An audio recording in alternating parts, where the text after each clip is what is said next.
உலகம் யாவையும் தாமுளவாக்கலும் நிலை பெறுத்தலும் நீக்கலும் நீங்களா அலைகளா விளையாட்டுடையார் அவர் தலைவர் அன்னவர்க்கே சரண் நாங்களே. உலகெல்லாம் உணர்ந்து ஓதற்கு அறியவன் நிலவுலாவிய நீழ்மலி வேணியன் அலைகள் ஜோதியன் அம்பலத்தாடுவான் மரச்சிலம்படி வாழ்த்தி வணங்குவான். குரு அருளாலியும் திருவருளாலியும் நம்ம கோளறு பதிகம் அதை எடுத்து அப்படி ஒரு பாடலாக ஞானசம்பந்த பெருமாள் சொல்லியிருக்கக்கூடிய ஒரு அபூர்வமான ஒரு அதிசயமான அப்படின்னு சொல்லப்போனா ரொம்ப மிக பெருமை வாய்ந்த இந்த கோளறு பதிகத்தை நம்ம பார்த்துருக்கோம். நான் சென்னையில கூட சமீபத்துல போயிருக்கச்சு இதுக்கு யாராவது விரிவுரை எழுதியிருக்காளா, புஸ்தகம் இருக்காளா, அந்த கடையில போய் கேட்டேன்.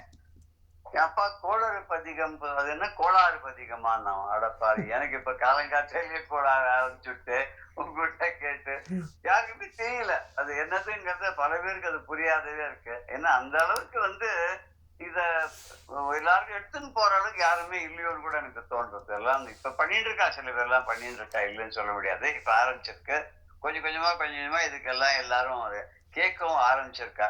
இந்த கோளறு பதிகம்ன்றதுக்கு நம்ம அர்த்தம் பார்த்தோம் இல்லையா? நம்மளை ஆட்கொள்ளக்கூடிய நவகிரகங்கள் நம்மளை ஆட்டி படைக்காமல் நமக்கு எந்த கஷ்டங்களையும் கொடுக்காமல் அந்த துக்கங்களை எல்லாம் அறுத்து எரியக்கூடிய தடுத்து தடையாக இருந்து விளக்கக்கூடிய அந்த ஒரு ஞானசம்பந்த பெருமான் எழுதியிருக்கக்கூடிய இந்த பாடல்கள் அப்படிங்கிறத நம்ம பார்த்தோம். இவர் இதை எழுதுறதுக்கு முன்னாடி பாண்டிய மாதேவி கிட்ட இருந்து அவருக்கு ஒரு இன்விடேஷன் வருது, இந்த மாதிரி ஹஸ்பண்டுக்கு உடம்பு சரியாத வாங்கோன்னு. அது பார்க்கறதுக்காக அவர் போறார். அப்பதான் இந்த பாடல் எழுதினார். எல்லாரும் சொல்றா, இன்னைக்கு வேலையெல்லாம் நன்னா இல்லையே, கோள்கள்லாம் அந்த அளவுக்கு சாதகமா இல்லையே அப்படின்னு சொல்லும் போது அவர் தான் இந்த பாடல் எழுதினதாக சொல்லுவார். அப்பதான் எந்த கோளும் எதுவும் பண்ணாது, அது எல்லாமே நமக்கு நல்லதை தான் பண்ணும் அப்படிங்கிற மாதிரி இந்த பாடல்ல அவர் எழுதியிருக்கிறதாக நமக்கு தெரிய வருது. இந்த பாடலை நம்ம ஒரு தடவை பார்த்துட்டு அதுக்கு மேல என்ன எப்படின்றத நம்ம தொடர்ந்து மேல இது பண்ணலாம். இவருடைய பாடல் ஒரு விசேஷம் என்ன அப்படின்னு பார்த்தாக்க, முதல் 2 அடிகள் அந்த சுவாமியினுடைய சிவபெருமானுடைய உருவ வர்ணனை பண்றார். அதுக்கப்புறம் என்ன சொல்றாருன்னா, எந்த கோள்களும் என்னை அணுகினாலும் அவைகள் என்ன ஒண்ணுமே பண்ணாது அப்படிங்கிறார். அந்த கோளறு பதிகத்துல ஒரு பாடலையும் பல சுத்தி சொல்றார். சாதாரண எல்லாரும் பாடல்ல கடைசி பாட்டுலதான் பல சுத்தி சொல்ற வழக்கம். இதுல 100 பயன். அந்த பாடல்களுக்கு என்ன தினம் படிக்கிறதுனாலயோ பாராயணம் பண்றதுனால என்ன பலன்கிறத ஒரு பாடல்லையும் அவர் சொல்லியிருக்கார். இது பாடல்கள் தினந்தோறும் படிக்கிறவர்களுக்கு நல்ல மனசு நிம்மதி கிடைக்கிறது, பலவிதமான நன்மைகள் எல்லாம் சேர்றது, துக்கங்கள் கட்டங்கள் எல்லாம் விலகி போறதுங்கிறது இது அனுபவத்துல ஒருத்தர அறிந்த ஒரு உண்மையாக தெரியுது. பார்க்கும்போது சிவபெருமானை இவர் எப்படின்னா ஒரு பாடலையும் பெருமானையும் அம்பிகையும் சேர்த்தே பார்க்கிறார். ஒரே ரூபத்துல 2 பேரையும் பக்கத்துல பார்க்கிறார். அதனாலதான் இவருடைய முதல் பாடலை ஆரம்பிக்கும் போது, தோடுடைய செவியன் விடையேறி ஓர் தூவெண் மதிசூடி காடுடைய சுடலை பொடி பூசி என் உள்ளம் கவர்கள் முதல் பாட்டை ஆரம்பிக்கிறார். அப்பாட்ட காமிக்கிற போது ஆகாசம் தெரிகிறார் பாரு, அம்பாளும் பெருமானுமா தெரிகிறாளே, காதுல தோடு இருக்கு பத்தியா, அவதான் எனக்கு பால் கொடுத்தா, ஞானப்பால் தந்தான்னு சொல்லி அந்த முதல் பாடல் 3 வயசு குழந்தை பாடினதாக நம்ம கேள்விப்படுறோம். இதுல தோடு உடைய செவியன், அவன் காதுல தோடு போட்டுக்கான, ஆம்பளைகள் தோடு போட்டுக்க மாட்டா இல்லையா? அவர் பார்த்தது அம்பாளை பார்த்திருக்கார், அதெல்லாம் தோடுடைய செவியன், அம்பாளையும் சேர்த்து சொல்றது தோடுடைய செவியன். விடை ஏறி அந்த ரிஷப வாகனத்து மேல ஏறிக்கொண்டு தூவெண் மதிசூடி, அந்த தூய்மையான வெண்மையாக இருக்கக்கூடிய அந்த சந்திர கலையை தலையில் சூடிக்கொண்டு காடுடைய சுடலை பொடி பூசி, காடுடைய அந்த இடுகாட்டில் இருக்கக்கூடிய அந்த சுடலை சாம்பல், அந்த அங்கு எரிக்கப்பட்ட சாம்பலை விபூதியாக உடம்பெல்லாம் பூசிக்கொண்டிருக்கார். இப்படிப்பட்டவன் அவன் யாரு அப்படின்னா, என் உள்ளம் கவர் கல்வன், என்னுடைய உள்ளத்தையே கவர்ந்து விட்ட அவருடைய உளவே புகுந்த அதனால் சொல்லலே உள்ளம் கவர் கல்வன் அப்படின்ற வார்த்தையை யூஸ் பண்றார். இது மாதிரி வேற ஒரு கதை கூட பாடும்போது சிவபெருமான, அப்பா உனக்கு சேர்ந்தவாள்லாம் ஒரே திருட்டு பசங்களா இருக்காளே, நான் உன்னை எப்படி நம்புறதுங்கிற, நான் வான்னு கூப்பிடுறேன், நீ வரமாட்டேங்கிற, நீ வருவியா வரமாட்டியான்னு எனக்கு நிச்சயமா தெரியவே மாட்டேங்கிறது, ஏன்னா உன்னோட சொந்தக்கார எல்லாருமே திருடர்கள் தானே அப்படின்னு சொல்றார். அதே மாதிரி ரெட்டை புலவர்கள்ட்ட அவ கூட ஒரு இதை பத்தி ஒரு பாட்டு பாடியிருக்கா. ஏதோ நிறைய எல்லாத்துலயும் பாடி, ஒருத்தர் கால் கிடையாது, ஒருத்தருக்கு கண்ணு கிடையாதான். இந்த கால் கிடையாதவர் கண் தெரியாதவரோட தோல்ல உட்காந்து ஊர் ஊரா போகலாம். மதுரைக்கு போகும்போது ஒரு வைகை ஆற்றுடைய கரையில எல்லாத்தையும் ஒரு ஒரு பழைய பிள்ளையார் கோவில், கதவு கூட இல்லை, அதுக்குள்ள இந்த மூட்டையெல்லாம் வச்சுட்டு ஸ்நானாதிகள்லாம் முடிச்சா, அனுஷ்டானங்கள் முடிச்சுன்னு வந்து பார்த்தா மூட்டை பிரிஞ்சிருக்கு, உள்ள இந்த பொருள்கள் எதுவும் காணுமா. அப்ப அவ பாடினான்னு சொல்லுவோம். என்னன்னாக்க, தம்பியோ பெண் திருடி தாயுடன் பிறந்த வம்பனோ நெய் திருடும் மாமாயன் நம்பினோம் மூத்த பிள்ளையாரே முடிச்ச விட்டீர் போமோவும் கோத்திரத்துக்கு உள்ள குணம் அப்படின்னு எழுதுறது. தம்பி வந்து பெண் திருடியான், புரத்திய திருடின்னு போயிட்டார், காதல் பண்ணி கல்யாணம் பண்ணிட்டாராம். தாயுடன் பிறந்த வம்பன்னா பார்வதியோட சகோதரனாக பார்க்கிற அந்த திருமால் இருக்கானே, கிருஷ்ணாவதாரத்துல நெய் திருடி, நெய் பால் வெண்ணெய் எல்லாம் திருடினா, இப்படி எல்லாமே வந்து நெய் திருடி. தம்பியுடன் தாயுடன் பிறந்த வம்பனும் நெய் திருடும் மாமாயன். இப்படி இருக்கும்போது நம்பினோம், ஒன்ன போய் நம்பினோம் பத்தியா நாங்க. அது என்ன ஆயிடுச்சு கருத்துல, நம்பினோம் மூத்த பிள்ளையார, எல்லாருக்கும் மூத்த முதல்வனாக இருக்கக்கூடிய பிள்ளையாரப்பனே விநாயகரே ஓமோன் கோத்திரத்துக்கு உள்ள குணம். கோத்திரம்னா இந்த குலம், அவருடைய கோத்திரம் குலம் குன்றின்னு சொல்லி பட்டர் பாடுறாரியா. தோத்திரம் செய்து தொழுதல் விண்போலும் நின் தோற்றம் ஒரு மாத்திரை போதும் மனதில் வையாதவர் வன்மை குலம் கல்வி குணம் கோத்திரம் குன்றி பலிக்குரலாய் நிற்பர் பாருங்கமேனு பாடுறாரு இல்லையா. இங்க குலம் கோத்திரம்னா அது பெருமையை சொல்றது. உன் குலத்துடைய பெருமை இப்படித்தானே இருக்கு அப்படின்னு. உன் பவிஷம் தெரியலையா, தெரியாத நான் கொண்டு போய் வச்சுட்டேன்னு அவனை பிள்ளையார் ரொம்ப கொடுக்கணும்னு போய் எங்கேயாவது திருடனை பிடிச்சி தேடி அந்த பொருள் எல்லாம் மீட்டு கொண்டு கொடுத்தார் அப்படின்னு சொல்லுவார். சிவபெருமானையும் திருடன்னு சொல்றது, அதுவும் ஒருத்தர் சொல்லிருக்காரு. உன்னோட மச்சனை ஒரு திருடன், உன் பிள்ளை ஒரு திருடன், இப்படி ஒத்தொத்தரும் குலத்திருக்க ஒத்தொத்தரும் திருடறக்கா, நீ என்னடா என்னோட உள்ளத்தையே திருடிவிட்ட, மொத்த கூட்டமும் திருட்டு பெயர் குடும்பமா இருக்கு அப்படின்னு அவர் பாடியிருக்கிறதா அவர் பாடல் சொல்லுவார். இங்க இந்த பாடல் நம்ம பார்க்கிறோம். வேயுறு தோழி பங்கன் விடமுண்ட கண்டன் மிக நல்ல வீணை தடவி மாசரு திங்கள் கங்கை முடிமேல் அணிந்தியன் உளமே புகுந்த அதனால் ஞாயிறு திங்கள் செவ்வாய் புதன் வியாழன் வெள்ளி சனி பாம்பு இரண்டும் உடனே ஆசரு நல்ல நல்ல அவை நல்ல நல்ல அடியாரவர்க்கு மிகவே. வேய் உரு தோழி பங்கன் விடம் உண்ட கண்டன் மிக நல்ல வீணை தடவி மாசு அரு திங்கள் கங்கை முடிவேல் அணிந்து என் உளமே புகுந்த அதனால் ஞாயிறு திங்கள் செவ்வாய் புதன் வியாழன் வெள்ளி சனி பாம்பு இரண்டும் உடனே ஆசு அரு நல்ல நல்ல அவை நல்ல நல்ல அடியாரவர்க்கு மிகவே. இதை நம்ம பார்க்கச்சே எப்படி வரும் அப்படின்னாக்க, ஒரு ஒரு லைன் ஒரு 3 பாகமாக பிரிஞ்சு வரும். ஒரு ஒரு பாகத்துக்கு 2 வார்த்தைகள் இருக்க மாதிரி இருக்கும். அந்த மாதிரியா வந்து ஒரு 4 பாகங்கள் வந்து இந்த பதிகம் அப்படின்னு சொல்ற வழக்கம். அபிராமி அம்மை பதிகம் அதே மாதிரிதான், கிட்டத்தட்ட இதே மாதிரிதான் இருக்கும். அப்புறம் வந்து இன்னொரு பதிகம் காஞ்சி இதை பத்தி, அம்பாளை பத்தி அவர் ஒருத்தர் எழுதியிருக்காரு. அது எனக்கு சட்டம் அந்த பேர் ஞாபகம் வரல. காஞ்சிபுரத்துல கூட காமாட்சி அம்மன் கோயிலுக்கு போனா அந்த பாட்டு முதல் இருக்கு. அது வந்து ரொம்ப ஒரு சுலபமான, நம்ம சாதாரண வாழ்க்கையில யூஸ் பண்ணக்கூடிய, தினந்தோறும் அன்றாடம் யூஸ் பண்ணக்கூடிய வார்த்தைகளே, அந்த பெரிய கிராமட்டிக்கல் பெக்யூலியாரிட்டிஸ் எல்லாம் ஒண்ணும் இல்லாத அந்த பாடல் அவர் பாடுறார். காமாட்சி விருத்தம்னு பேர் இருக்கு. அதுவும் பதிகம் மாதிரி தான் இருக்கும். ஆனா அதுக்கு அவர் காமாட்சி விருத்தம்னு ஒரு பேர் வச்சிருக்கு. அது ஒரு 11 பாடல் தான், ரொம்ப அருமையா இருக்கும். அது முடிஞ்சா அவர் சமயத்துல நம்ம பார்க்கலாம், சந்தர்ப்பம் கிடைக்குமோ அதை பார்க்கலாம். இந்த பாடலுக்கு ஒரு விசேஷமும், நான் 5 தடவை நல்லங்கிற வார்த்தையை யூஸ் பண்ணியிருக்கார். எங்கன்னா மிக நல்ல வீணை தடவின்னு ஒரு இடத்துல சொல்றாரு. கடைசியில வரும்போது ஆஷரு நல்ல நல்ல அவை நல்ல நல்ல அப்படின்னு 5 இடத்துல யூஸ் பண்ணுங்க. அது ஒரு மங்களமான சொல்ல யூஸ் பண்ணிருக்கனால இந்த முதல் பாட்டுக்கு ஒரு தனி பெருமை. அப்படி இதை பாடுறதுனால, இதை சொல்றதுனால எல்லா விதமான நலன்களும் பக்தர்களுக்கு சேரும் அப்படிங்கிறது. இதுல ஒரு விசேஷமா நான் சொன்ன மாதிரி ஒரு ஒரு பாடல்லையுமே அவர் வந்து இந்த பலஸ்ருதின்னு சொல்லக்கூடிய இந்த பாடலை பாடுவதனால் ஏற்படக்கூடிய நன்மைகளை பத்தி அப்படி ஊர்ஜிதம் பண்ணி சொல்றாரு. இப்படி இப்படி நடக்கும் அப்படின்ற மாதிரி. ஆரம்பம் வேயூர் தோழி பங்கன் அப்படின்றதுக்கு நம்ம பார்த்தோம். வேய்னா மூங்கில், வேய் உருன மூங்கிலை போன்ற உருவத்தோடு அமைந்த வழுவழுப்பான திடமான உறுதியான தோள்களை உடைய உமையவளை தன்னுடைய பங்கிலே கொண்டவன் அப்படின்றத நம்ம பார்த்தோம். வேயுரு தோழி, தோளை உடைய தோழி, பங்கன் அவளை தன் உடலே ஒரு பாகமாக கொண்டவன். உமை ஒரு பாகனாகவே அவர் சிவனை பார்க்கிறார், சிவன் ஒரு பாகமே அபிராமி பட்டர் பார்க்கிறார். இது ரெண்டு பேருக்கும் ஒரு சின்ன வித்தியாசம் தான். ரெண்டு பொருள் ரெண்டும் ஒண்ணுதான். இந்த சம்பந்த பெருமாள் ஒரு பாடலையும் ஆரம்பத்திலேயே உமையோடு சேர்ந்த இறைவனை அவருடைய திருக்கோலத்தை வர்ணிச்சு அவர் துதிக்கிறார். அவர் இதுல மூங்கில் ஏன் சொன்னான்னாக்க வேற எதையாவது சொல்லிக்கலாமே, வழுவழுப்பா இருக்கு உறுதியா இருக்குன்னா மூங்கில் அதுவும் ஒரு மங்களமான பொருள் அப்படின்னு சொல்ற.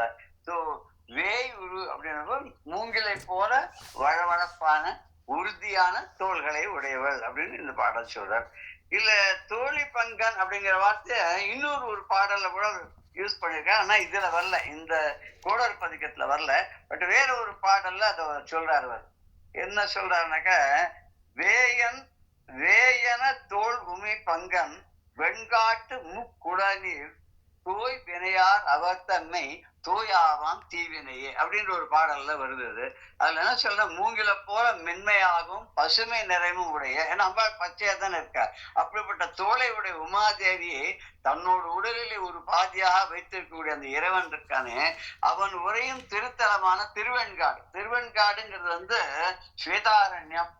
அங்க புதன் கஷேத்திரம் அப்படின்னு சொல்லுவா. அந்த கோவில்ல மொத்தம் பெரிய கோவில், அது பெரிய கோவில்னா அதை எப்படி சொல்றது, விவரிச்சு சொல்ல முடியாது.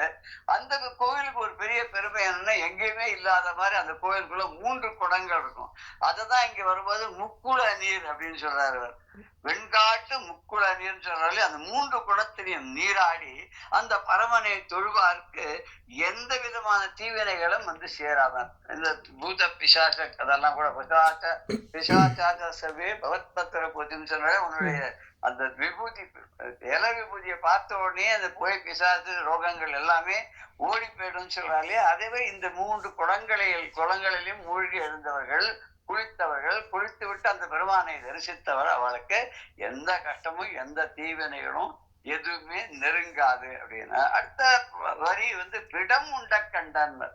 ஒரு சின்னதா ஒரு 3 வார்த்தையில அந்த பரமேஸ்வருடைய ஒரு பெரிய திருவிளையாடலே காமிச்சு விடுறார் அவர். விடம் உண்ட கண்டன் அப்படின்னா விஷத்தை உண்டு தன்னுடைய தொண்டையிலேயே அடக்கி வைத்தவன். கண்டன் அந்த தொண்டையை உடைய, கழுத்தை உடைய நீலகண்டன் அப்படின்னு சொல்றோம் இல்லையா.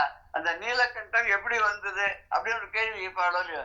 அதனால ரொம்ப எல்லாத்தையும் ஒன்னாவே சேர்த்து விடம் உண்ட கண்டன். விடம்னா விஷம், அது ஆழ்கால விஷம். தேவர்களும் அசுரர்களும் பாற்கடல்ல கடைஞ்ச போது அப்ப எழுந்தது முதல்ல. இதுல என்ன பண்ணிட்டா, தேவர்கள்லாம் ரொம்ப சாமர்த்தியமா பரமேஸ்வரன் காலில் விழுந்து அவர் என்ன கேட்டாலும் கொடுத்துடுவாரு இல்லையா. அதனால நாங்க கடைய போறோம், அந்த இதுக்காக அமிர்த மத்தனம் பண்ண போறோம். முதல்ல என்ன பொருள் வருதோ அது உங்களுக்கு கொடுத்துடுறோம். நீங்க தான் அக்ரஜ தாம்பூலம், உங்களுக்கு தான் முதல்ல நாங்க கொடுக்கறதுனால நீங்க தயவு பண்ணி ஏத்துக்கணும்னா இவரு சரின்ட்டார். பின்னாடி என்ன நடக்கும் போது அவருக்கு தெரியாதா, தெரிஞ்சிருந்தாலும் வெளியில காமிச்சுக்காத ஒண்ணும் தெரியாத மாதிரி அவரும் விடுறார். அந்த கடையும் போது முதல்ல நிறைய பொருள்கள் வரும் தெரியும். லட்சுமி வருவா, காமதேனு வரும், அப்புறம் கற்பக விருட்சம் வரும், சமந்தகமணி வரும், அதுக்கப்புறம் இது சொல்ல போனா என்ன மகாவிஷ்ணுயே வருவா, இப்படி ஒரு சந்திரன் வரும், இப்படி ஒன்னொன்னும் வரும். அப்படின்றதுனால முதல்ல என்ன வருதோ அதை உங்களுக்கு கொடுத்துடுறோம் அப்படின்னு இவர் வந்தார். இவ கடையும் போது என்ன வந்ததுன்னா விஷம்தான் வந்தது. உடனே அதை எடுத்து ஒரு பானையில வச்சு அதை எடுத்துன்னு போய் நந்திகேஸ்வரர் போய் வாங்கிட்டு வாங்குறார். அது வாங்கி கொடுக்குறார், குடிச்சுடுறார்.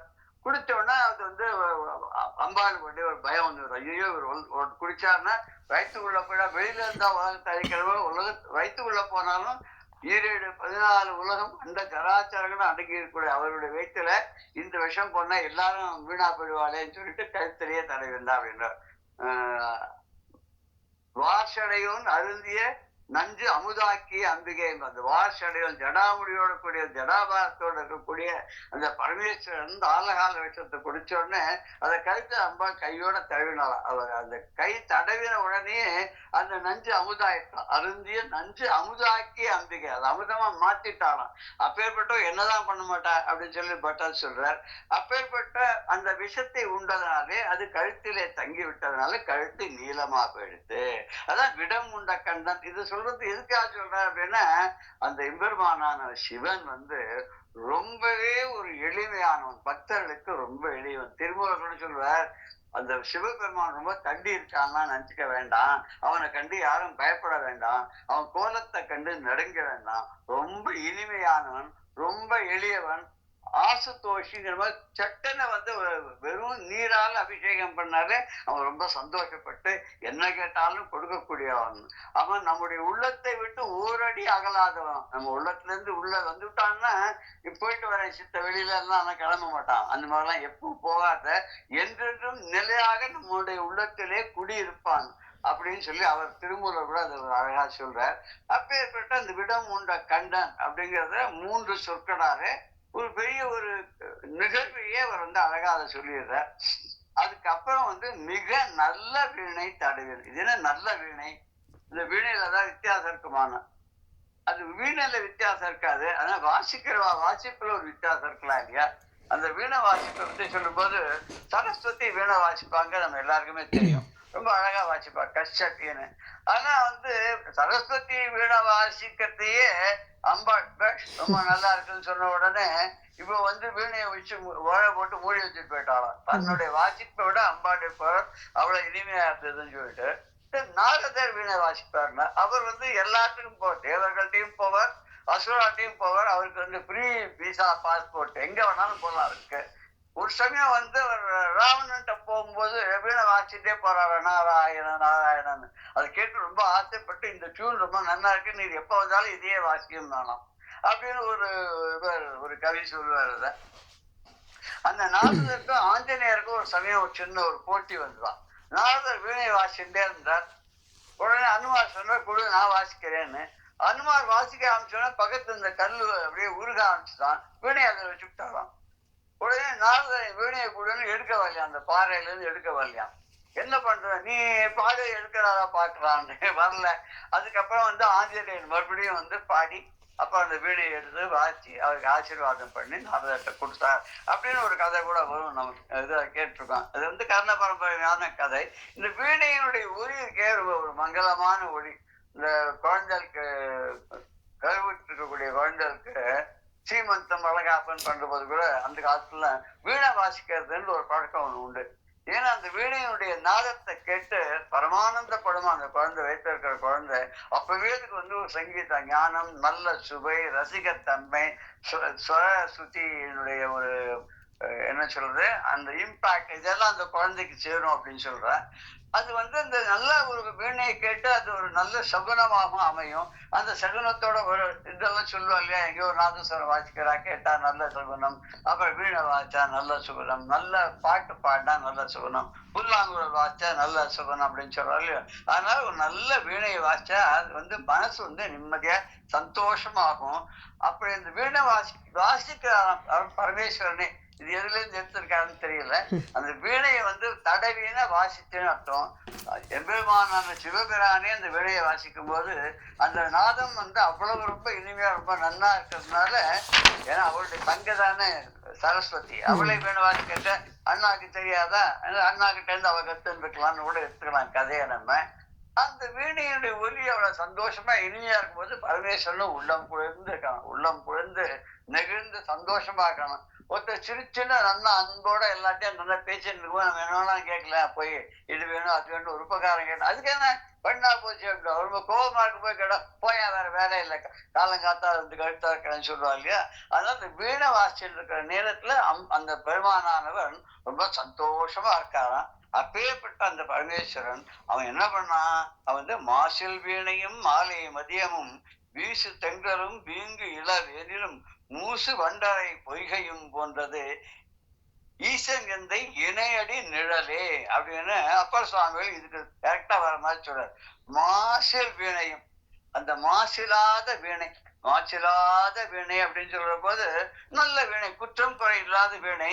வீணை ரொம்ப அழகா பண்ணிருக்கா இல்ல, நமக்கு வாசிக்க தெரிஞ்சவா ரொம்ப நல்லா வாசிச்சாலும் அந்த வீணை வந்து சரியான முறையில அதுக்கு எப்படி குறிப்பு கொடுத்துருக்காளோ அந்த நிலையில பண்ணலை அப்படின்னு சொன்னாக்க அதுல இருந்து வரக்கூடிய ஒலி கூட சரியா இருக்காது, அபஸ்வரமா தான் இருக்கும் இல்லையா. அதை ஸ்ருதி சேர்க்கறதுன்னு சொல்றா இல்லையா, அதுக்குன்னு ஒரு முறையா இருக்கு. வீணைக்கு ஸ்ருதி சேர்க்கறது ஒரு மாதிரி, அப்புறம் வந்து வயலின்ல சுத்தி சேர்க்கறது ஒரு மாதிரி, மேண்டலின்ல சுத்தி சேர்க்கறது ஒரு மாதிரி, ஒரு ஒரு இன்ஸ்ட்ருமெண்ட்டும் ஒரு தனித்தன்மையான ஒரு முறை இருக்கு சுத்தி சேர்க்கறதுக்கு. இதை நல்ல சுத்தி சேர்த்து அந்த மாசு இல்லாத குறை இல்லாத அந்த பேனை அதை போலையும் மாலை மதியமா சாயங்காலத்துல வரக்கூடிய சந்தனம் அது எவ்வளவு குளுமையா எவ்வளவு நல்லா இருக்கும். வீசு தென்றல், தென்றல் காத்து வீசுறது அது ரொம்ப, அந்த தென்றல் வந்து அது ரொம்ப குளுமையா உடம்புக்கு அப்படி பட்டு போகும்போது ரொம்ப சந்தோஷத்தை கொடுக்கும் அப்படிங்கிற. வீங்கு இளவேனிலாம், அந்த இளவேனில்ங்கிறது அது காலங்காத்தான்னு வச்சுக்கலாம். நம்ம சூரியன் உதயமாகும் போது ரொம்ப நல்லா இருக்கும். அது பனிக்காலம் வந்தா கூட சூரியன் எடும்போது அந்த பனியெல்லாம் உருகி அது ஒரு குளிர்ச்சி இல்லை உஷ்ணமும் இல்லாத ஒரு அழகான நிலை. இது வந்து சம்மர் ஆரம்பிக்கும் போதுன்னு கூட எடுத்துக்கலாம். மூசு பண்டு அறை பொய்கையும், அந்த பொய்கையில குளத்துல தாமரைகள்லாம் பூத்திருக்கு. அது இருக்க தேனை உண்ணுவதற்காக வண்டுகள்லாம் தேனீக்கள்லாம் அப்படி ரீங்க ஆரம்பிட்டு பாட்டு பாடிட்டு வர மாதிரி வந்து போறது. அது மாதிரி ரொம்ப இனிமையா, காத்துக்கு இனிமையா இருக்கு. இந்த மாதிரியா ஈசன் எந்தை இணையடி நிழலே, எம்பெருமானுடைய திருவடி நிழல் இருக்க இவ்வளவு இனிமையானது, குளுமையானது, இதமானது அப்படின்னு அப்புறம் சுவாமிகள் சொல்றாரு. அவர் எப்ப சொல்றாருன்னா, சுண்ணாம்பு காலவாயில தூக்கி போட்டாலே அப்ப பாடின பாடல் அப்படின்னு எல்லாம் சொல்ற வழக்கம். இவன் உளமே புகுந்து அதனால் அவன் என்னுடைய உள்ளத்துக்குள்ளே புகுந்து விட்டான். அப்பேற்பட்ட ஈசனானவன் என்னுடைய உள்ளத்துக்குள்ள புகுந்த உடனே அந்த என் உள்ளம் எப்படி ஆகும்? அதுவும் தூய்மையாயிடும், அதுவும் இனிமையாயிடும், அதுவும் சந்தோஷமான ஒரு என்வாயன்மெண்ட் அதுவும் கொடுக்கும். அப்ப மனசுல இருக்கக்கூடிய தீய எண்ணங்கள்லாம் வெளியில போயிடும், துன்பம் என்பதே வராது. இப்போ மனுஷாளுக்கு என்னென்ன தடையா இருக்கு ஈஸ்வரன் கிட்ட போறதுக்கு அப்படின்னு சொல்லி பார்த்தோம்னா, நான் அப்படிங்கிற ஒரு எண்ணம். ஒருத்தர் கூட இந்த பத்தி சொல்லும்போது, நானை பத்தி சொல்லும்போது எல்லா மதத்திலையும் இந்த நான் பத்தி வந்திருக்கு அப்படின்னு. நான் ஐ, அகம், மம அப்படின்னு சொல்ற போது ஒரு கிறிஸ்துவ நண்பர் அவர்கிட்ட போய் பேசிட்டு இருந்தாங்க. பேசிட்டு அவர் 2 பேரும் தமிழ்ல ரொம்ப புலமை வாய்ந்தவர்கள், ஒன்னா வேலை செய்யறவான்னு வச்சுக்கோமே. இவர் இந்த அவரை கேட்டாங்க, தமிழ் நீங்க நிறைய படிச்சிருக்கே அப்படின்னு. ஆமா படிச்சிருக்கேன்னு. நீங்க எல்லா இதுவும் படிச்சிருக்கலாம், நீங்க கிறிஸ்துவ ஆச்சர் பேசிக்கலன்னு. அவர் சொன்னாராம், நான் வந்து ராமாயணமும் படிச்சிருக்கேன், வில்லிபுத்தூரார் பாரதமும் படிச்சிருக்கேன், அதே மாதிரி இயேசுவை பத்தி கூட இயேசு புராணங்கள் கூட இருக்கு, அதெல்லாம் படிச்சிருக்கேன், அல்லாஹ் பத்தி இருக்கிறதையும் நான் படிச்சிருக்கேன், இஸ்லாமியர்களுடைய நிறைய புத்தகங்களையும் படிச்சிருக்கேன். எல்லாத்தையுமே குறிப்பிட்டு சொல்லக்கூடிய வந்து நான்கக்கூடிய பாவம் இல்லாத போகணும். அது ஒழிஞ்சுட்டுன்னு சொன்னா இறைவன் வந்து நமக்குள்ள வந்துடுவான் தான் எல்லாமே சொல்றது. ரொம்ப அழகா விளக்கம் கொடுத்தாலாம். அப்போ வந்து நீங்க இந்த கிராஸ்னு ஒண்ணு போட்டுக்கிற கருத்துல அதுக்கு என்ன அர்த்தம் அப்படின்னு கேட்டோம். கேட்டோன்னா அவர் சொன்னாராம், கிராஸ்ங்கிறது ஒரு பெரிய கோடு நீளமா இருக்கு, அதுதான் ஐ. அந்த ஐய குறுக்கு கோடு போட்டு கட் பண்ணி எடுத்துட்டோம் சொன்னா இறைவன் உள்ள வந்துடுவானா, வாசல் திறந்திருக்கேன்னு உள்ள வந்துடுவானோ. அதுதான் சொல்றேன். என்ன அருமையான ஒரு விளக்கம் இல்லையா? இப்படி பார்க்கும்போது எல்லாரும் வந்து ஒரு மனசுல ஒரு இது இல்லாத, விகாரம் இல்லாத, பாகுபாடு இல்லாத, எல்லாத்தையும் சமமா பார்க்கிற ஒரு நிலை வந்துட்டோன்னா சொந்த உள்ளம் தான், அந்த உள்ளுக்குள்ள இருக்கிற ஆத்மா இறைவன் தான் அப்படிங்கிறது சர்வ நிச்சயம். இவாளுக்கு என்னென்ன தடையா வருது அப்படின்னு அவர் சொல்றாரு. என்ன தடை வருதுன்னு, அகங்காரம் அது ஒரு பெரிய தடை. நான் எல்லாம் என்னோடது, என்னால்தான் நடக்கிறது, அப்படி நான் இல்லைன்னு ஒண்ணு நடக்காதுங்க. அப்புறம் இந்த திருவாரூர்ல நாட்டம் இல்லாத இருக்கிறது, பகவான் மேல நம்பிக்கை இல்லாதையோ, பகவானுடைய அருள் மேல நம்பிக்கை இல்லாமையோ அப்படி இருக்கிறது. அதுக்கப்புறம் இவர் சொல்றார், இந்த ஒரு சிவனடியார் சொல்றார், சிவபக்தி இல்லாம இருக்கிறது. அந்த சிவ நாமத்தை ஓம் நமச்சிவாய, சிவாய நம ஓம் சம்ஸ்கிருதத்துல சொல்றோம், தமிழ்ல ஓம் நமச்சிவாய அப்படி சிவ மந்திரத்தை இருக்க அதை ஊழாமல் இருக்கிறது. அப்புறம் யாருக்கிட்டையும் சரி, இறைவன்கிட்டையும் சரி அன்பு இல்லாத, இறைவனிடம் சித்தக்கூடிய அன்புக்குதான் பக்தின்னு பேரு. அப்படி இறைவனையே எல்லா இடையும் பார்த்து, யோமாம் பஷ்யத்தி சர்வத்திர சர்வஞ்ச மை பஷ்யத்தி, கிருஷ்ணன் சொன்ன மாதிரி எல்லா இடத்திலையும் இறைவனையும், இறைவனிடத்தில் எல்லாரையும் பார்க்கக்கூடிய தன்மை, இதெல்லாம் இல்லைன்னு சொன்னாதான் வந்து தடை. இதெல்லாம் இறைவனை அடைவதற்கு தடையாக இருக்கின்றது. தடை என்று இருக்குது அப்படின்னு ஒரு பாடல் கூட இருக்கு. தடை என்று இருக்குது, பெரிய கடல் போல என்னை உன்னிடம் வரவிடாமல் தடுத்து தடை ஒன்று இருக்கிறதுன்னு ஒரு பாட்டு இருக்கு. அதே மாதிரி கோபாலகிருஷ்ண பாரதியோட அந்த நாள் கருத்தாக்குல தடை கொண்டு இருக்குது. மலை போல ஒரு மாடு படுத்து இருக்கிறதுன்னு சொல்லி அவர் ஒரு பாட்டு இருக்கு, அதுல கூட இருக்கு. இது வந்து மாடு படுத்து இருக்கிறது அப்படின்னு சொல்லி அவர் சொன்னது தடையா இருக்கு, உன்னை பார்க்க வராமன்னு சொன்னேன்னா, என்னுடைய தீவனைகள்லாம் ஒரு மாடுனுடைய ரூபமாக உன் முன்னிடம் வரப்படாம என்னை தடுத்து நிறுத்தி இருக்கு அப்படின்னு நம்ம ஒரு அர்த்தம் நம்ம பண்ணிக்கணும். அப்பேற்பட்ட நமச்சிவாய மந்திரம் இருக்கு.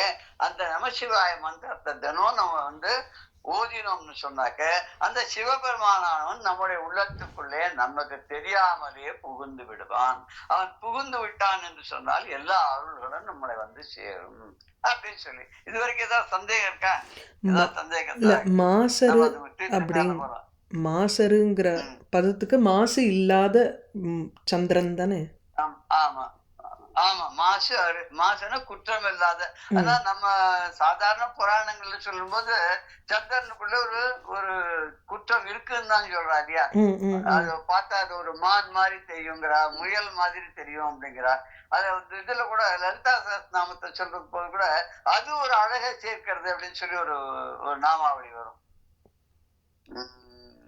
ஞாபகத்துக்கு வரல அது. சந்திரனுடைய இதை வந்து அது மாதிரி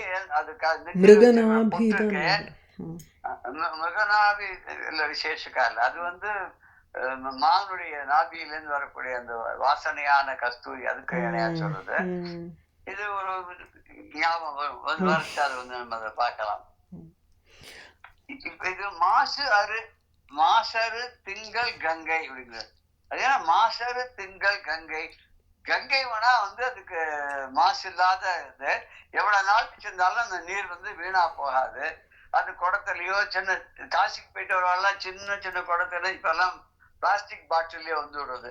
நல்லா சீல் பண்ணி அங்கேருந்து அது ஒரு இண்டஸ்ட்ரி எல்லாம் வச்சிருக்கா. அங்கேருந்து கங்கா ஜலத்தை எடுத்து அதை அடைச்சு அது பாட்டில ஃபில்டர் பண்ணி அடைச்சி ஒரிஜினல் அப்படின்னு சொல்லி எல்லாம் வருது. எல்லா இடத்துலயும் கிடைக்கிறது. பூஜா சாமான்கள் எல்லாம் கிடைக்கிற இடத்துல அது கிடைக்கிறது. அதனால கங்கை எப்பவுமே புனிதமானவள், அவ வந்து குற்றம் இல்லாதவள், மாசு இல்லாதவள் அப்படின்னு தான் நம்ம சொல்றோம். ஏன்னா அவளுக்கு திருப்பதக்கான்னு ஒரு பேர் இல்லையா?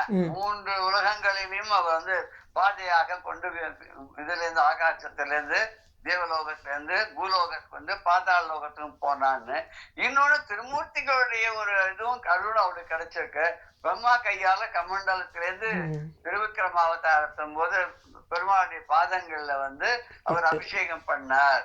அந்த அபிஷேகம் பண்ண நீர் ரொம்ப புனிதமாச்சு, பெருமாளுடைய பாதங்கள்லயும் பட்டு வந்தது. சரி, அது வந்து அங்கேருந்து பகீரதனுடைய முயற்சியினால இந்த கங்கையானவள் ஆகாசத்திலிருந்து பூலோகத்துக்கு வரும்போது அவளுக்கு ஒரு நான்கிற ஒரு எண்ணம் ரொம்ப ஜாஸ்தியாகுது. என்னுடைய வர வேகத்தை தடுத்து யாராவது அதை பூலோகத்துல அதை ரிசீவ் பண்ண முடியுமான்னு அதை கேட்கிறார். அப்போ வந்து பரமேஸ்வரன் ஒத்துண்டு வரார். அவருடைய ஜடாமுடியில பாய்ஞ்ச உடனே அவர் ஜடையை கட்டின்றார், உள்ள மாட்டின்றார், வெளில வராத. பகீரதன் மறுபடியும் தபஸ் பண்ணான். அவன் எத்தனையோ தடவை தபஸ் பண்ணி இந்த கங்கையை கொண்டு வந்து அவனுடைய மூதாதையர்களுக்கெல்லாம் முக்தி அடையத்துக்கு வழி பண்ணான்னு சொல்லுவார். சாதாரண ஒருத்தர் ரொம்ப கஷ்டப்பட்டு ஒரு காரியத்தை சாதிச்சார், சும்மாவா சாதிச்சார்? பகீரத பிரயத்னம்னா அப்படின்னு சொல்றோம் இல்லையா? பகீரதன் அவ்வளவு கஷ்டப்பட்டு பிரயத்னம் பண்ணி அதுல எதுவுமே there is no gain without pain சொல்றாமோ இல்லையா? கஷ்டப்பட்டாதான் பலன் கிடைக்கும். அதுவும் கஷ்டப்பட்டு அடைஞ்ச பலனுக்கு தான் அருமை ஜாஸ்தி. சாதாரண யாரோ கையில தூக்கி கொடுத்தா வாங்கிட்டு வந்துட்டோம்னா அதனுடைய பெருமை தெரியவே தெரியாது நமக்கு. இந்த வேடிக்கை ஒரு கதை சொல்றாரு. அதாவது ஒரு பையன் அப்பாட்ட கொண்டு போய் ஒரு கப்பை கொண்டு போய் காமிச்சான். என்னடா அது கப் வாங்கியிருக்க, எப்படி உனக்கு? இல்லப்பா இந்த ஒரு போட்டியில நான் ஜெயிச்சு வாங்கியிருக்கேன். ஓஹோ, உனக்கு எத்தனாவது பிரைஸ்? எனக்கு 2வது பிரைஸ். முதல் பிரைஸ் யாருக்கு அப்படின்னா இன்னொருத்தர். எத்தனை பேரோட போட்டி? நாங்க 2 பேர் தான் போட்டி போட்டோம். அவனுக்கு ஃபர்ஸ்ட் பிரைஸ், எனக்கு செகண்ட் பிரைஸ் தானா.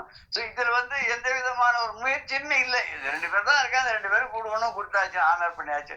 ஊட்ட ஒரே ஒருத்தர் தான் பெரிய மனுஷனா இருக்காங்க, எல்லா ஃபங்க்ஷனுக்கும் அவரையே கூப்பிடுற மாதிரி. அதுல என்ன இருக்கு? நிறைய பேர் இருக்கும் போது ஒருத்தர் கூப்பிட்டாலும் இத்தனை பேர் இருக்கா, இல்ல நம்மள கூப்பிட்டாலேன்னு ஒரு கௌரவத்துக்கு ஒரு மதிப்பு இருக்கும் இல்லையா?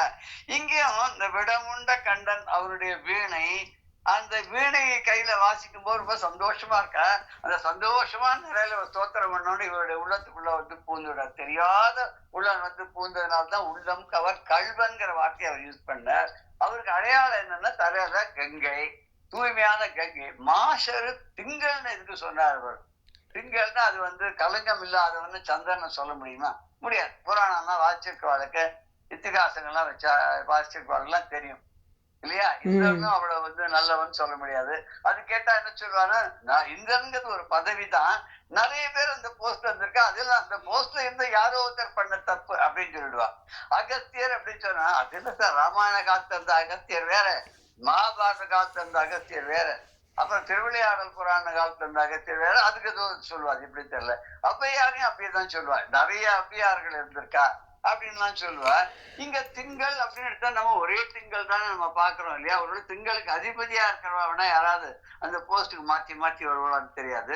பட் திங்கள் சொல்லக்கூடிய சந்திரனும் வந்து தோஷம் உடையவன் தான், அவனும் இதுவா கொஞ்சம் இருக்கலாம். தப்பு பண்ணிருக்கிறவன் தான். இல்ல பெரச்சந்திரன்ல வந்து தோஷம் இல்ல தெரியலங்கிறது. அதுக்குதான் வரேன், ம். அதுக்குதான் வரேன். ம். அந்த தோஷம் வந்து தக்ஷன் வந்து சாபம் போட்ட உடனே அவனுக்கு 16 கலைகள்ல ஒரு கலைகளா குறைஞ்சுட்டே வருது இல்லையா? ம். அவன் என்ன பண்ண ஏது பண்ணு தெரியாது, இங்கேயும் அங்கேயும் ஓடி துர்வாசர் ஓடின மாதிரி இவனும் அங்கங்க ஓடி கடைசியில அது ஒரே ஒரு கலை இருக்கும்போது போய் பெருமாட்ட போய் விழுந்துட்டான். சிவபெருமான்கிட்ட போய் விழுந்த உடனே அப்ப அவனுடைய தோஷம்லாம் 15 கலையில போயிடுச்சு. ம். அப்புறம் சிவபெருமான்கிட்ட போனோன்னா அந்த கடைசி கலையை தூக்கி தலையில வச்சுட்டோன்னா அவர் தலை முடி மேல ஏறி நின்னதுனால பட்டர் கூட சொல்ற, தை வந்து நின் அடித்தாமரை அடித்தாமரை அதுல வரும்போது கை வந்த தீயும் கை வந்த தீயும் ஆறும் அது மாதிரி அதுல வந்து அந்த சந்திரன் இருக்கான எங்க போய் ஒளிஞ்சுண்டா, உன் தலையில இருக்கிற கங்கை ஆனவள் எங்க போய், அவரோட தலையில இருந்து கங்கை எங்க ஒளிஞ்சுண்டா அப்படின்னு சொல்லி அவர் கேட்பார். அந்த கையில இந்த நெருப்பு எங்க போச்சுன்னு அம்பாளை பார்த்து கேட்பார். உன் பரமேஸ்வரன் கிட்ட வரும்போது இதெல்லாம் எங்க போய் ஒளிஞ்சுடுதுன்னு கேட்பார். அதனால இவன் தலையில போய் சிவபெருமானுடைய தலையிலேயே போய் உட்கார்ந்துட்டதுனால அவர் அடைக்கலம் கொடுத்ததுனால அதுக்கப்புறம் எந்த விதமான அழிவும் வரல. ஆனா அவனுக்கு ஒரு வரம் கொடுத்துறாராம். என்ன வரம்னா, ஒரு 15 நாளைக்கு வேக்சின் கொஞ்சம் கொஞ்சமா 1 2 3 4 அது வந்து சதுர்தசி வரைக்கும் போய் அது பௌர்ணமி நிலவா அது இருக்கும். அப்புறம் மறுபடியும் தக்ஷன் கொடுத்த ஒரு சாபமும் பலிக்கணுமோ, அதுக்காக ஒரு கலையா குறைஞ்சுட்டே வரும். சரி, இப்படி ஒரு வரத்தை கொடுத்தாரு. மாசத்துல இருக்கக்கூடிய அது 29 நாள் ஏதோ சொல்லுவார். அதுல வந்து அமாவாசைக்கு அமாவாசை, இல்ல பௌர்ணமிக்கு பௌர்ணமி 29 நாள் சொல்லுவார். அந்த கணக்கில் தான் வந்து 2 வருஷத்துக்கு 25 பெற வரும் அப்படின்னு சொல்லுவார். அதுக்காக இந்த 80 வயசு கொண்டாடுறவெல்லாம் சில பேர் என்ன பண்ணுவாங்கன்னா கரெக்டா 80 வயசு முடிஞ்ச உடனே கொண்டாடுவோம். அது கணக்கு சொல்லுவா 25 வருஷத்துக்கு 2 சந்திரன் 25 பேரை ஏதோ சொல்லுவார். 2 வருஷத்துல சம்திங் அது கணக்கா பிரகாரம் 80 வயசு முடியச்ச 1000 பிறை வந்து 1000 பிறை கண்ட அறிஞர் அப்படின்லாம் சொல்றாரு இங்க. அதனால சிவனுடைய தலையில போய் சேர்ந்ததுனால இந்த திங்களுக்கு சந்திரனுக்கு தோஷம் இல்லாத போயிட்டு, இருந்த தோஷமும் விலகி போயிட்டு, தலையில கொஞ்சம் சொருகி வச்சிருந்தாத போதே அவன் தோஷம் எல்லாம் போயிட்டு போது அவர் நம்முடைய உள்ளத்திலேயே வந்து உட்கார்ந்துட்டாருன்னா நம்ம எவ்வளவு பியூர் ஆயிடுவோம் அப்படின்னு இங்க வந்து ரொம்ப அழகா சொல்றார். இந்த பாடல்ல மாஸ்டருன்னு ஒரு இடத்துல சொல்றார், ஆசரு அப்படின்னு ஒண்ணு சொல்றாரு. ஆசருனாலும் மாஸ்டருனாலும் இன்னும் ஒண்ணுதான். குற்றமற்ற தெளிந்த நீரை உடைய அந்த கங்கையை தலையில அணிந்து கொண்டிருக்கக்கூடிய இறைவன் அங்க ஆசரு மாசரு ரெண்டும் அங்கேயும் பொருத்தமா இருக்கு. இப்ப நம்ம வாழ்க்கையில இந்த கிரகங்களால ஏற்படக்கூடிய குறைகள் எல்லாத்தையும், அந்த குற்றங்கள் எல்லாத்தையும் அந்த இறைவனானவன் தடுத்து நின்று நம்மை காப்பாற்றுவான். அப்படி நமக்கு ஒரு நம்பிக்கையை ஊட்டக்கூடியவனாக இறைவன் இருக்கிறான்றதுதான் இந்த சம்பந்த பெருமாள் சொல்றார். இருள் நீக்கி இன்பம் பயக்கும் மருள் நீக்கி மாசரு காட்சி அவருக்கு. இந்த குற்றமில்லாத குறையில்லாத ஈஸ்வருடைய காட்சியை காண பெற்றவர்களுக்கு இருள் நீங்கி இன்பம் பயக்கமா. இருள்னா இந்த மாயை இருக்கக்கூடிய இந்த மருளானது நீங்கி அவர்களுக்கு வந்து ஞானம் பறந்து இன்பத்தை தரும் அப்படின்னு சொல்லி வள்ளுவர் கூட சொல்றார். இதை நான் கூட எங்கேயோ கேட்ட ஒரு திருக்குறள் தான் இது. இப்படி மயக்கம் இல்லாத ஒரு நல்ல சிந்தையுடையனாக, ஒரு நல்லடியாராக, ஒரு மெய்யடியாராக இந்த சிவனடியார்களை பண்ணக்கூடிய இந்த நமச்சிவாய மந்திரம் அப்படின்ற போது நல்ல நல்ல இது எல்லாம் வந்து நல்லதுதான், எல்லாம் நல்லதை தான் தரும். மங்கள சொல்லானது நல்ல எல்லாம் வந்து நம்ம நமஸ்காரம் பண்ண அனுப்பணும். தீர்காயுஷோட இரு, சந்தோஷமா இரு, சௌக்கியமா இரு, குறை இல்லாத இரு, இப்படிலாம் நம்ம சொல்றோம் இல்லையா? வாழ்த்து சொல்றோம். சர்வாபீஷ்ட சித்திரஸ்து, சன்மங்கள பிராப்திரஸ்து எல்லாம் சொல்றோம் இல்ல? அதுல இவரும் வந்து 5 இடத்துல நல்லன்னு சொல்றாருன்னு நம்ம முதல்ல ஆரம்பத்தையே பார்த்தோம். இப்படி நல்ல எல்லாத்தையும் நல்லதையே செய்யக்கூடியதா இருக்கு. அவை நல்ல ஆசரு நல்ல அவை நல்ல அடியாரவர்க்கு மிகவே. யாருக்கு அப்படின்னா சிவனடியார்கள் எல்லாருக்கும், சிவனுடைய பக்தர்கள் எல்லாருக்கும் இது எப்படி இருக்கு, நல்லதை கொடுக்கக்கூடியதாக கிரகங்கள் இருக்கு. கிரகங்களால் ஏற்படக்கூடிய எந்த தீமையும் கிடையாது அப்படின்னு உறுதியா இந்த இதுல சொல்ல. மண்ணில் நல்ல வண்ணம் வாழலாம் அப்படி ஒரு பாட்டு நம்ம கேட்டிருக்கோம் இல்லையா. சிவனுடைய எல்லாருக்கும் இந்த சிவனுடைய நாமத்தை உச்சரிக்கிற வரைக்கும், துதி பண்ற வரைக்கும், சிந்தனையில வச்சிருக்கிற வரைக்கும், அவருடைய துதி பாடுறதுனால அவளுக்கு எப்பவும் நல்லதே தான் வரும். அவன் யாருன்னா பெண்ணில் நல்லாளோடும் பெருந்தகை இருந்தது. அவ பெண்ணில் நல்லாள். யார் அவ? பெண்ணில் நல்லாள், நல்லவன். அவதான் பார்வதி. அவளோட உடம்புல பாதியா அவளை வச்சுட்டு இருக்கானே, அப்பேற்பட்ட பரமேஸ்வரன். அந்த பரமேஸ்வரனை நல்லா நம்ம அவனை எண்ணி பார்த்தோம்னு சொன்ன, நல்கதிக்கு யாருமோ குறைவில்லைன்னு. நமக்கு நல்ல கதி கிடைக்கணும்னு சிவபதம் அடையணும் அப்படின்னு சொன்னாக்க எந்த குறையுமோ, எந்த தடையோ, எந்த கட்டமும் இருக்காது அப்படிங்கிறது இந்த பாடல்ல ஞானசம்பந்தர் இந்த முதல் பாடல் சொல்ற. முதல் பாடல் ஒரு தடவை பார்த்துடுவோம், பார்த்துட்டு மேல போலாம்.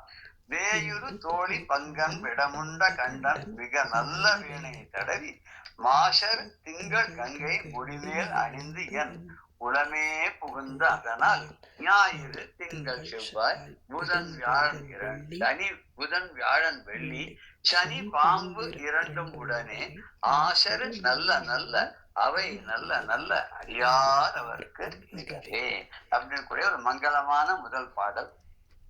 அடுத்த பாடல் என்ன சொல்றாரு அப்படின்னாக்க, என்பொடு கொம்பொடு ஆமை இவை மாவிலங்க எருதேறி ஏழையுடனே பொன்மொழி மத்த மாலை புனல் சூடி வந்தன் உளமே புகுந்த அதனால் ஒன்பதோடு ஒன்றேழு 18 6 உடனாய நாள்கள் அவைதாம் அன்போடு நல்ல நல்ல அவை நல்ல நல்ல அடியாரவர்க்க மிகவே. இதுல அவை நல்ல நல்ல அடியாரவர்க்க மிகவே, அன்போடு நல்ல நல்ல அடியாரவர்க்கு, அன்போடு நல்ல நல்ல அவை நல்ல நல்ல அடியாரவர்க்கு மிகவே அப்படின்னு சொல்லி ஏற்படும். இதுக்கு முன்னாடி இருக்கிற பாட்டுல ஆசரு நல்ல நல்ல அப்படின்னார், அங்க குற்றம் இல்லாத அப்படின்னு அர்த்தம். இங்க அன்போடு நல்ல நல்ல அவை நல்ல நல்ல அடியாரவர்க்கு மிகவே, ரொம்ப அன்போடு நமக்கு நல்லதையே தரும். யாருக்கு? அடியாரவர்களுக்கு ரொம்ப மிகவே, ரொம்ப அதிகமாகவே, நிறைவாகவே தரும் அப்படின்றார். யாரு அப்படின்னா முதல் இதெல்லாம் சொல்ல போறார். எப்படின்னா அவருடைய வர்ணனை சொல்ல போறார். எப்படிப்பட்ட நன்மையை செய்ய போறதுங்க நடுபாகத்தை சொல்றார். இப்ப நம்ம பாடல் பிரிச்சு பார்க்கலாம். என்போடு கொம்போடு ஆமை இவை மார்பில் இலங்க எருது ஏறி ஏழையுடனே பொன் பொதித்த மத்த மாலை புனல் சூடி வந்து என் உடமே புகுந்த அதனால் 9 ஒன்றோடு 7 18 6 உடனாய நாள்கள் அவைதாம் அன்போடு நல்ல நல்ல அவை நல்ல நல்ல அடியார்வர்க்கு மிகவே. என்போடு அப்படின்னா என்போடுங்கிறது எலும்போடு அப்படின்ற, எலும்போடு எலும்பு கை, அதாவது மண்டையோடுன்னு சொல்றோம். என்போடுன்னு எலும்பு தானே, அதுவும் மண்டையோட ஒரு எலும்பு தானே. அப்படி ஒரு எலும்பையும் கொம்பையும் கோத்து கழுத்துல மாட்டின்னு இருக்காராம். ஆமையும், இது 3 இருக்கு. அவர் கழுத்துல மாலையா என்ன இருக்கு, அங்க கொண்டை மாலை இருந்து அது வேற இருக்கு. தாரப கொன்றையும் செண்பக மாலையும் சாற்றும் தெல்லை தம்பூரத்தம் பாகத்துமை மைந்தனே, அது அங்க வேற. இங்கே டான்ஸ் ஆடுறார், சுடுகாட்டுல டான்ஸ் ஆடுற போது அவர் என்ன எலும்பு மாலையா போட்டு இருக்கார், கொம்பு மாலை போட்டு இருக்கார், ஆமைய மாலையா போட்டு. எங்க மார்பு இலங்க இதெல்லாம் போட்டுக்கலாம், மார்புல அணிகலன்களாக விளங்க. எருது ஏறி ரிஷப வாகனத்து மேல ஏறி பொன் போல அப்படி ஒரு மிளறக்கூடிய ஒளியை தரக்கூடிய புனல் சூடி கங்கை நீரையும் தலையில சூடி ஏழையுடனே, இந்த ஏழையுடனே மெலிந்தன்னு அர்த்தம், சுருங்கிய மெலிந்த, அந்த மெலிந்து இருக்கக்கூடிய அம்பா மின்னல் கொடியில மின்கொடி மென்கடி குங்கும தோயம் தட்டில் லத்தான்னு சொல்றாள் இல்லையா, அவருடைய உடம்பு அப்படி கொடி மாதிரி இருந்தது இல்லையா, அது ரொம்ப இழைஞ்சு மெல்லிதானதுனால ஏழையவும். அவ குண்டா இல்ல ஒல்லியா இருக்கான்றது ஏழை உடனேன்னு அப்படி மெல்லிய உடலை உடைய இடுப்பை உடைய உமையாளுடைய சகிதமாக உமையாடு கூடவே வந்து என் உளமே பூந்த அதன அவ எப்படி வந்தாருன்னா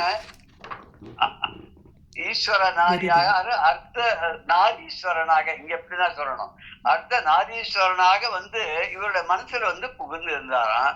அதனால என்ன ஆச்சு அப்படின்னா 4 நட்சத்திரங்கள் இதெல்லாம் என்ன ஒண்ணும் பண்ணாதுன்னு முதல்ல கோலன் செய்யும் அப்படின்னு சொல்லி பார்த்தோம் இல்லையா.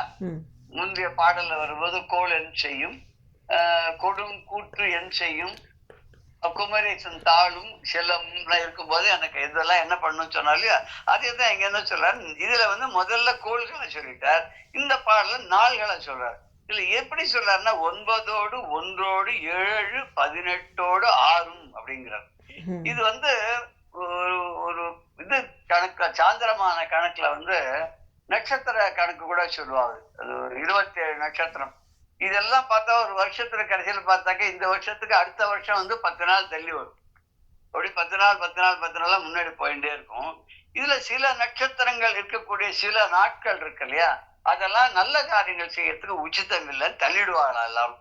இது நம்ம இது சொல்லமோ நம்ம குழந்தைகள் வேத பாடசாலைக்கு போடிச்ச அனத்தியன நாட்கள் அப்படின்னு சொல்லுவா.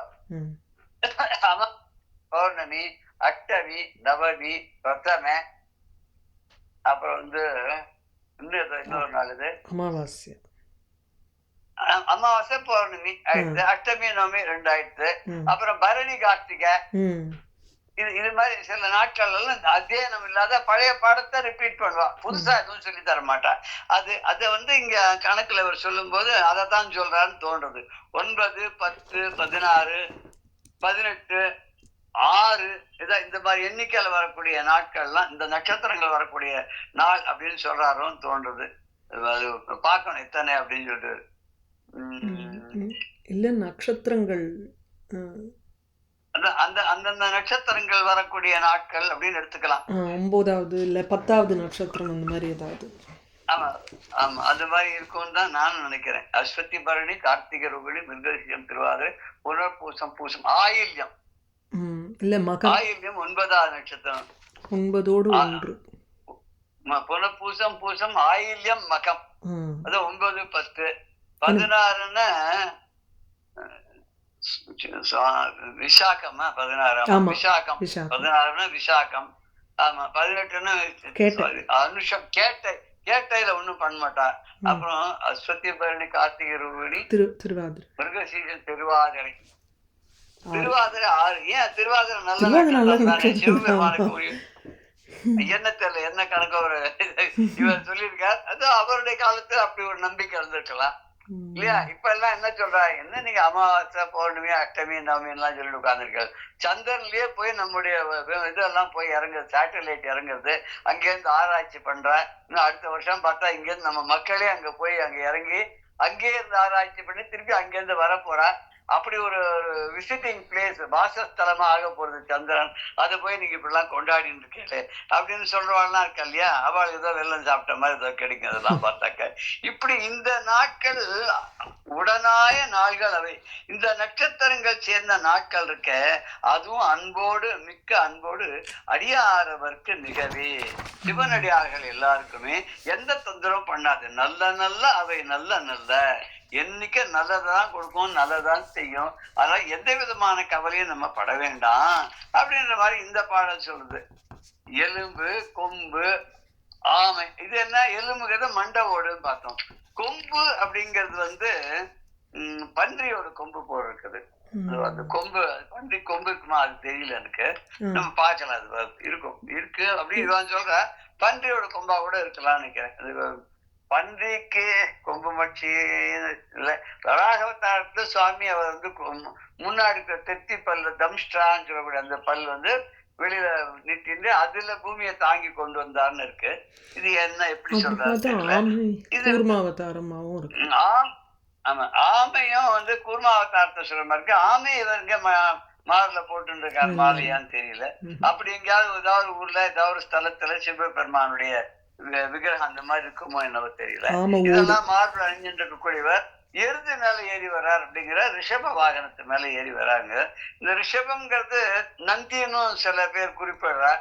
அவருக்கு வந்து ஒரு பாடி கார்டு மாதிரி, ஒரு ஆலோசகர் மாதிரி, ஒரு மந்திரி மாதிரி அப்படியே நந்தி இருக்கார்.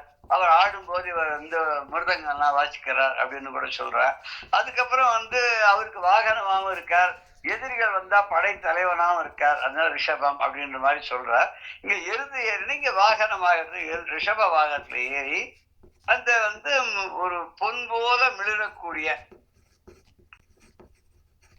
அப்படி மிளிரக்கூடிய என்ன தலையில கூடிய சந்தனம்னு எடுத்துக்கலாம். இவர் ஊமத்த மாலை கொண்டிருக்கார். ஊமத்த மாலை அவருக்கு ரொம்ப பிடிக்குமாமே.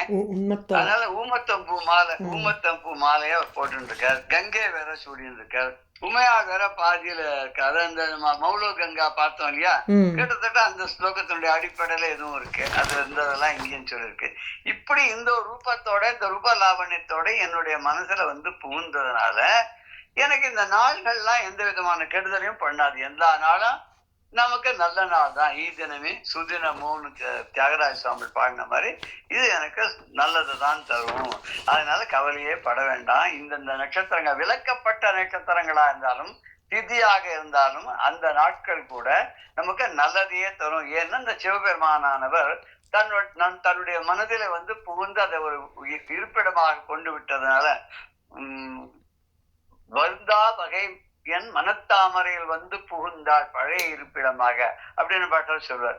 அதாவது நான் வருந்தாவண்ணம் என்னோட மனதில் வந்து புகுந்து ஏதோ பழைய வீட்டுக்கு, நம்ம வீட்டுக்கு அப்படி போயிட்டு வர மாதிரி 2-3 வீடு இருக்கு. இந்த ஊர்ல இருந்து அந்த ஊருக்கு போனா அங்க தங்குறோம், அங்க இருந்து வந்தா இங்க தங்குறோம், ரொம்ப சொந்தமா இருக்கு நமக்கு. அது மாதிரி வந்து பழைய இருப்பிடம், அது நான் இருக்கிற இடம், இருந்த இடம் அப்படின்னு போயிட்டு வர மாதிரி வந்து என்னோட மனசுல வந்து உட்கார்ந்தால் அவர் சொல்றாரு.